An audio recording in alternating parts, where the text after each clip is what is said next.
Oke, bismillahirrahmanirrahim. Assalamualaikum warahmatullahi wabarakatuh. Waalaikumsalam. Oke, para jamaah Masjid Al-Muttaqin, di sore ini saya akan memberikan kultum tentang adab berbicara. Mungkin berbicara ini adalah suatu nikmat dari Allah yang kita bisa gunakan setiap hari untuk berkomunikasi dengan sesama, mungkin dengan orang saudara maupun yang lain. Kita bisa berdakwah maupun belajar atau mengajar dengan lisan yang sudah Allah berikan. Nah, nikmat yang Allah sudah berikan seperti halnya badan kita itu pasti harus kita jaga. Nah, di sini juga ada namanya pentingnya menjaga lisan. Nah, betapa besarnya nikmat Allah hingga ada namanya pentingnya menjaga lisan.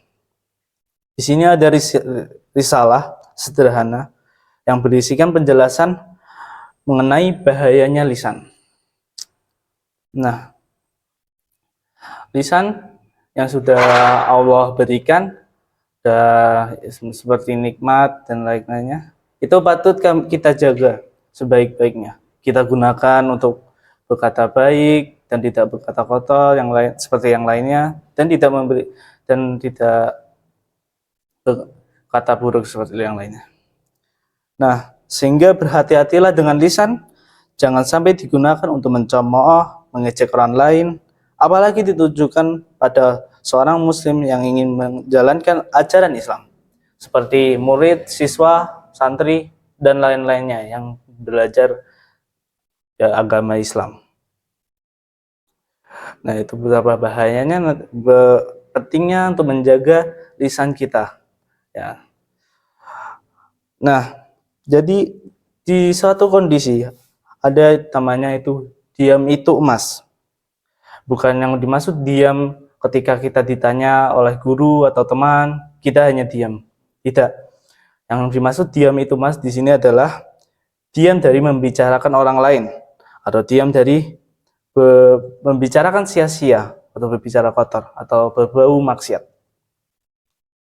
Nah, itu beberapa risalah yang mengatakan untuk mengenai bahayanya lisan. Di sini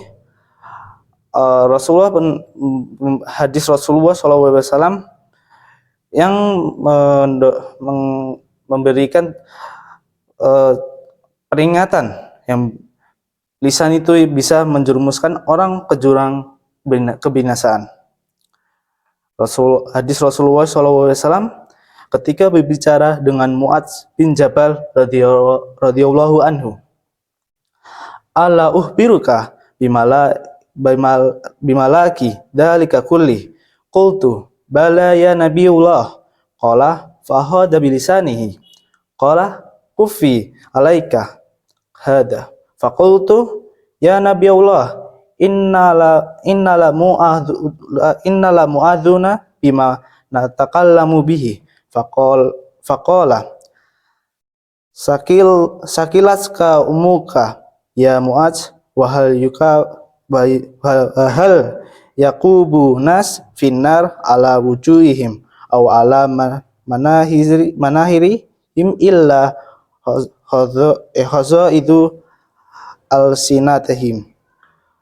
Maukah ku beritahu kepadamu tentang kunci semua perkara itu? Mu'adz bin Jabal jawabku, iya wahai Rasulullah. Maka beliau memegang lidahnya dan bersabda, jagalah ini. Mu'adz bin Jabal bertanya, wahai Rasulullah, apakah kami dituntut karena apa yang kami telah katakan? Maka beliau bersabda lagi, celakalah engkau. Adakah yang menjadikan orang menyukurkan mukanya di dalam neraka selain ucapan lisannya? Nah, di sini betapa pentingnya kita menjaga lisan kita dari maksiat atau perkataan sia-sia. Maka hendaklah merenungkan atau berpikir terlebih dahulu sebelum berbicara. Siapa tahu karena lisan yang kita ucapkan itu bisa melebar kita ke dalam api neraka.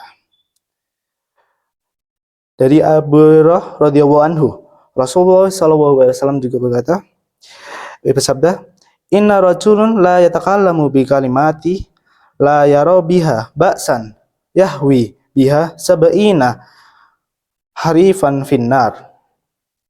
Sesungguhnya seorang berbicara dengan suatu kalimat yang dianggap itu tidaklah mengapa, padahal dia akan dilemparkan neraka sejauh 70 tahun perjalanan karena lisannya. Nah, sudah banyak hadis-hadis yang mengatakan bahwa mendorongkan kita untuk mengetahui bahwa sangat penting menjaga lisan yang akan keluar dari ucapan kita.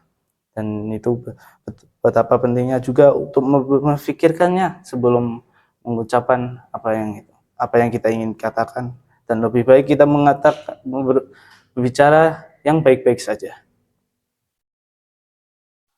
Nah, ada hadis juga mengatakan ini semua merupakan dalil yang mendorong setiap orang agar selalu menjaga lisannya, sebagaimana Rasulullah SAW juga bersabda, "Man kana yu'minu billahi wa yaumil akhir fayaqulu khairan aw liyasmut."